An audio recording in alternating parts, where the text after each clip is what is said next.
Cette semaine, Royal Lepage a publié les résultats de sa dernière enquête sur le prix des maisons et le reste du monde de l'immobilier l'a accueilli avec des émotions mitigées.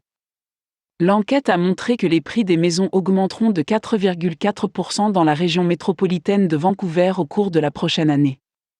Cela ferait grimper le prix moyen d'une maison à 800 à 1000 euros.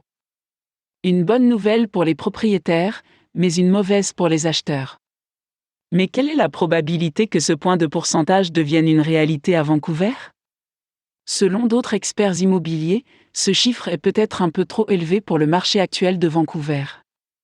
Par exemple, Sandra Ouian, présidente de la Real Estate Board of Greater Vancouver, s'attend à une légère baisse de régime au cours de la première partie de 2014 jusqu'à la fin de l'année. Cela correspond aux prévisions de Central Credit Union selon lesquelles les prix n'augmenteront que de 1,5%.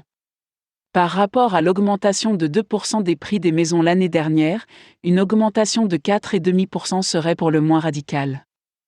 Alors que les prévisionnistes tentent de faire des paris sur ce à quoi ils se peuvent s'attendre au cours de l'année prochaine, les habitants de Vancouver veulent simplement savoir comment cela affectera leurs investissements et leur avenir. Tout d'abord, on peut s'attendre à ce qu'elle augmente la confiance des acheteurs et des vendeurs sur le marché de Vancouver.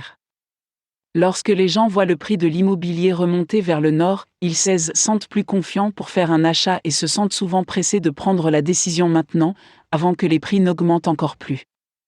Bien sûr, le prix des maisons est directement affecté par la croissance de l'emploi à Vancouver et son afflux résidentiel. Avec de plus en plus de familles qui déménagent dans les banlieues de la zone métropolitaine, le prix de l'immobilier fluctue à la fois dans les banlieues et dans le centre-ville. Il est certain que le prix des maisons de Vancouver a été poussé à la hausse par les immigrants et les résidents, mais pour ceux qui vivent et travaillent à Vancouver, une augmentation plus forte peut avoir des conséquences dramatiques pour leur famille.